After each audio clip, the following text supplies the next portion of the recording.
Manoel, I want you to meet Dr. Silva, your lawyer. Do you understand what a lawyer is? I have explained to him. Good. Manoel, I need some information from you. It's in your interest that you give it to me. Now, tell us. When did you travel upriver for the first time? What people did you meet? Manoel de Diaz, you are charged with killing Alfonso Vidal in a fight. Was it murder or was it self-defense? I am your counsel. This gentleman is from the Indian Protection Service. We both want to help you. But how can we if you refuse to say a word?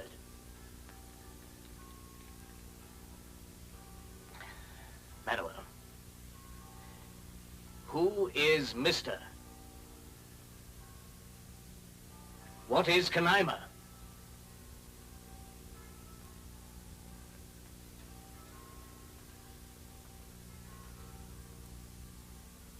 Let his wife talk to him.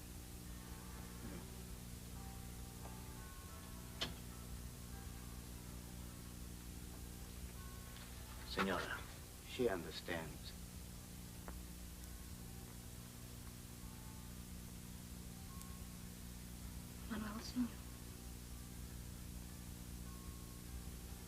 Manuelzinho, you must speak. I don't want to lose you. You don't want to spend years in a prison cell like this.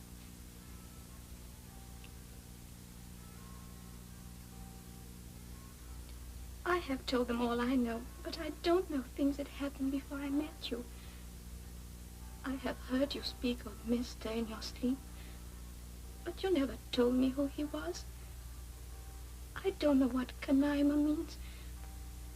I don't even know where you lived, where you were born, and who was your mother. Oh, we must know to save your life. Tell them. Or tell me.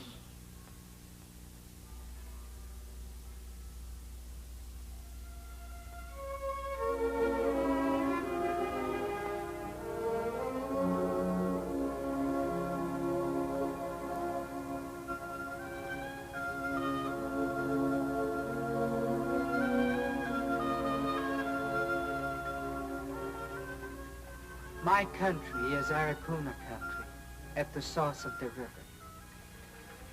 It is good country.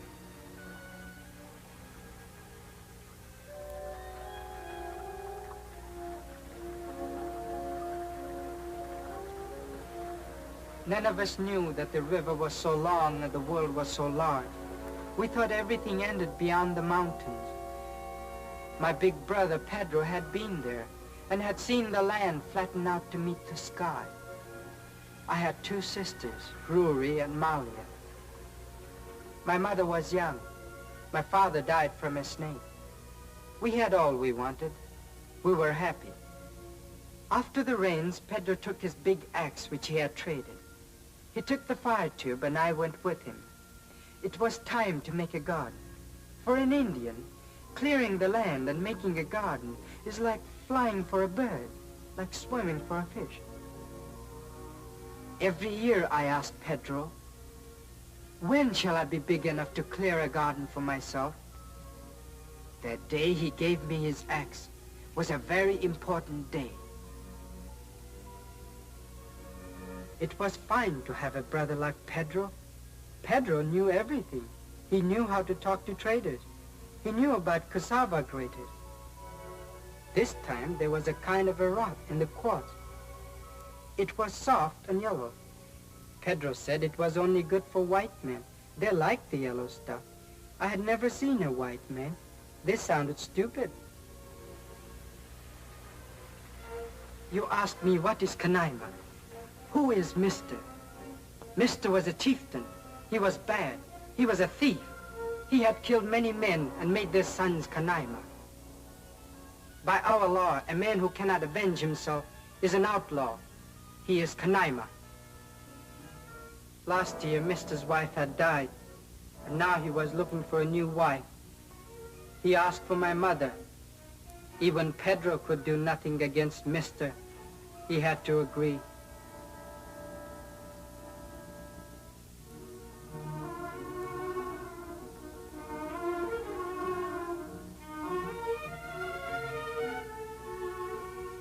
when they were ready to go, Mr. said that his new wife would be lonely. He asked for my sister Rory to go with her. Pedro had to agree to that too. What could we do against a mighty chieftain like Mr.? We all knew he was bad, but he was stronger than us. Now I know there are many misters along the river. After 5 days, Rory came back to us. A great shame had been done to her. We knew that we must kill Mr. All day we sat making the arrows. But Mr. was cunning. That night while we were sleeping,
Your Excellency, members of the jury, I am defending a man whose life has been like the fate of a twig which, falling into the current, is swept away from the tree which bore it, and is carried further and further along peaceful reaches and around sharp bends, over waterfalls and through whirlpools, the stream always growing bigger, the twig more and more helpless. My intention is to show that the case of Manoel de Diaz is more than a case of manslaughter or of killing in self-defense. The prosecution has told you that the only words the defendant uttered were Canaima and Mr. I shall prove to you how these two words are the keys to the case. My first witness is Senor Joshua Harrigan.